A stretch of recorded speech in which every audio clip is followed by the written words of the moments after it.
And now it's time for us to discuss more of these headlines and simple keywords with Adam joining us via Zoom. Good morning, Adam. Good morning, Lena. Happy Friday. Friday, yes. A sigh of relief. Yes, always a good day. Our question and boxing topic is how we perceive time. It's funny because on Friday, all is well, and time goes at just the right speed for me. What about you? Yeah, time is all relative, they say, isn't it? I mean, Yep, that's right. it's certain times of the week it goes slow, and by this time it flies by. It's strange, the whole concept of time, isn't it? They make movies about it as well. Absolutely. If I can bend time, the things I would do. Oh, me too. The list is endless. All right. So more about reality. Yeah, let's get back to reality. All right. Let's jump into a keyword news portion of the day. We're going to try to clarify some of these major headlines for our listeners. This is our first pick of the day. Summit for Democracy. So President Yoon will co-host a discussion on economic growth and shared prosperity during the Summit for Democracy starting next Wednesday. As we mentioned in the headline, it's the second of its kind. What can we expect? Right, well, Yoon will chair the first leader-level plenary entitled Democracy Delivering Economic Growth and Shared Prosperity. That is the theme of the first day. Now, National Security Advisor Kim Sung-han said Yoon is expected to pledge to contribute to global solidarity for freedom and prosperity. He added that the summit will be an opportunity to demonstrate domestically and internationally how Yoon is concretely implementing his vision of freedom and solidarity, thereby enhancing Korea's political credibility. Now, Kim said Yoon will also share Korea's experiences in overcoming post-war poverty with international assistance and achieving both democracy and economic growth to contribute to the global community. On the second day, Korea will also co-host an Indo-Pacific regional session under the theme Challenges and Progress in Addressing Corruption. The event will bring together leaders and ministers in the Indo-Pacific region and discuss their proposals and commitments for promoting democracy as well as addressing corruption, as the theme suggests. Now, while the scheduled attendance of Taiwan will likely draw opposition from China. That was one of the kind of controversial points here because China and Russia aren't attending, but Taiwan is. The presidential office said the forum does not exclude any particular country and that it is even less about confrontation between different blocs. So there you have it. That's what we'll have to see what details come out of the summit, of course. All right. That's the framework for now. Let's move on to our second keyword of the day. Prosecution reform ruling. So the Constitutional Court has upheld a pair of controversial laws meant to weaken the prosecution's investigative powers that were railroaded by the Democratic Party last year. As you can imagine, the ruling, well, the People Power Party begs to differ. What's the latest? Yeah, another kind of contentious issue between the rival parties. A lot of political wrangling that has happened over this. What has made some certainly big headlines when the whole thing came out last autumn in the fall season. Yeah. Yes, that it was. The Constitutional Court basically struck down petitions seeking to nullify the laws, and it also dismissed Justice Minister Han Dong-un's claim that the bills designed to limit the rights of the national prosecution should be deemed unconstitutional. Now, the decision was reached, interestingly, narrowly in a 5-4 ruling. There are 9 judges sitting in the Constitutional Court, and the ruling was passed by just one more vote or ruling. Now, the court said the Justice Minister doesn't directly exercise the right to investigate and prosecute and thus had no standing, and Han told reporters that he could not consent to the ruling.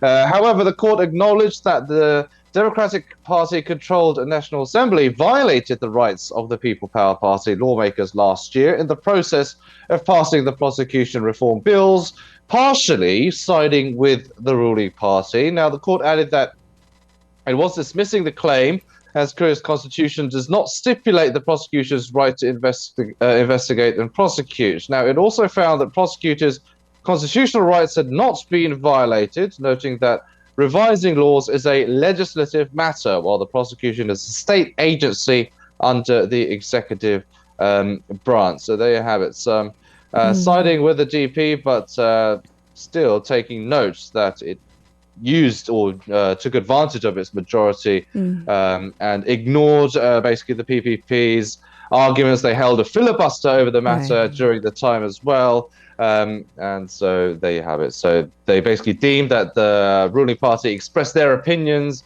to the amount to an extent as much as they can. The DP basically ignored them is basically what the court is saying. That doesn't alleviate tensions, not one bit, but we'll keep it there for now because we can go on this topic for, honestly, hours on end. We have to talk about a particular bill that is also equally contentious, our third keyword of the day.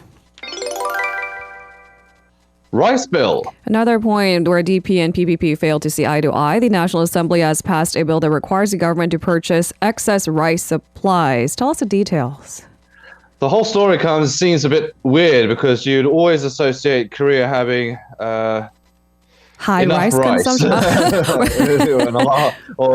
High rice consumption. But of course, dietary trends have changed over the years and it's become much more westernized and globalized as well. Now, the revision to the Grain Management Act requires the government to purchase surplus rice from farmers when production exceeds 3 to 5% of estimated consumption or when the price drops more than 5 to 8% on year. Now, the bill was approved in a 169 to 90 votes. So basically the DP used its majority to railroad the bill. Now, it has argued the bill can protect farmers and stabilize rice prices as rice demand has been on a steady decline. The ruling People Power Party has opposed the bill, though, citing adverse side effects as well as budget concerns because they're basically using state coffers to buy from farmers. Now, it also called for a more fundamental measure in tackling the issue, saying the revision could worsen oversupply and lead to a steeper fall in rice prices. So basically saying you can't just pour money into the issue.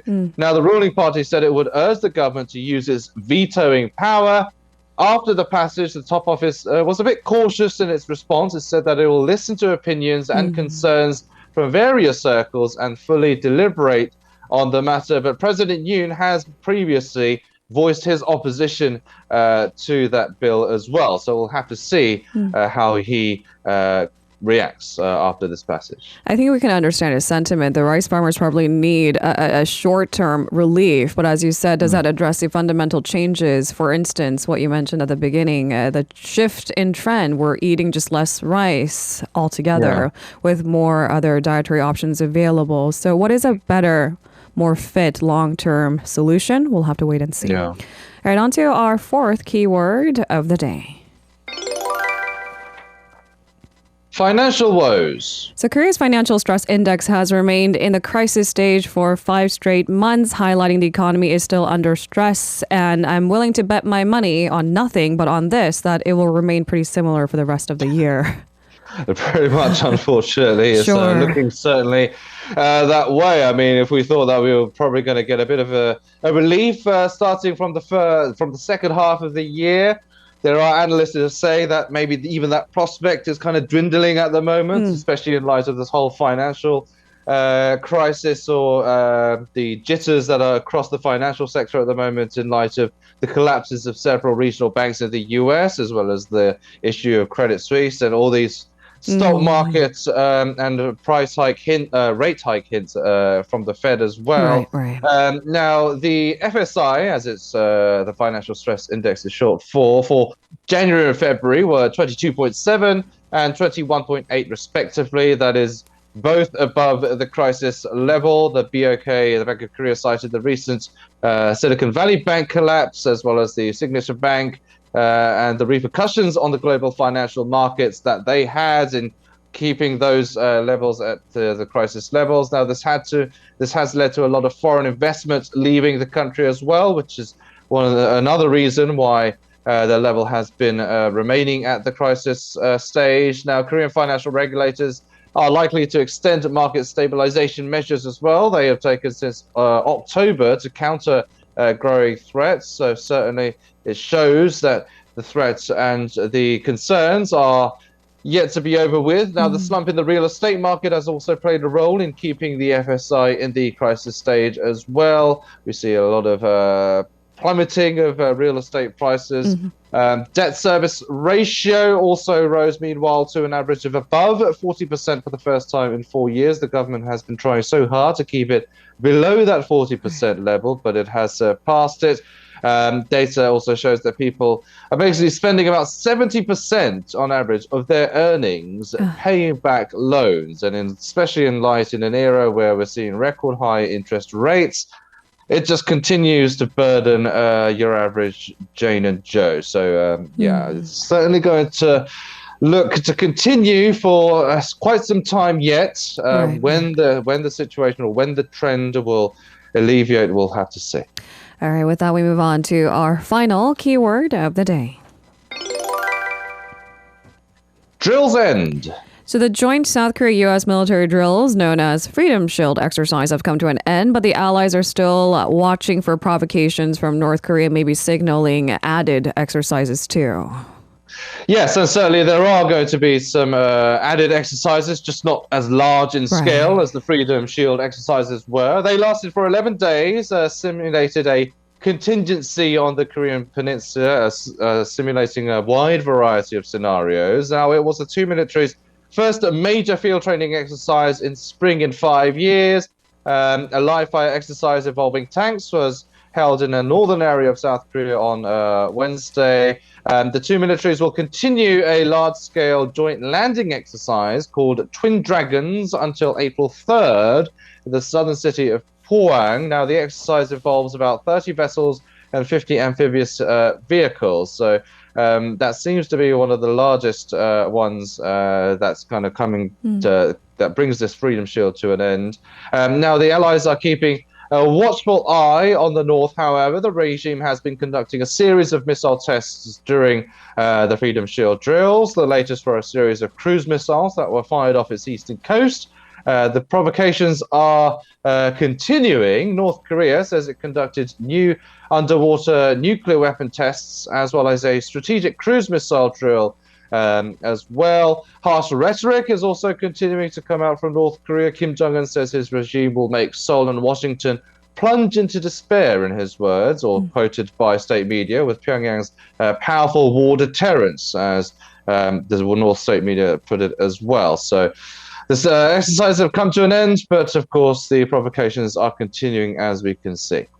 All right. Thank you very much, Adam, for today's coverage. Have a good weekend. We'll see you next Monday. Have a brilliant weekend. See you next week. If you're listening to our program using the podcast service, just a reminder that we do go live Monday through Friday, 7 a.m. Korea Standard Time. So tune in and help us make the show more informative by giving us your input. See you bright and early on Good Morning Seoul.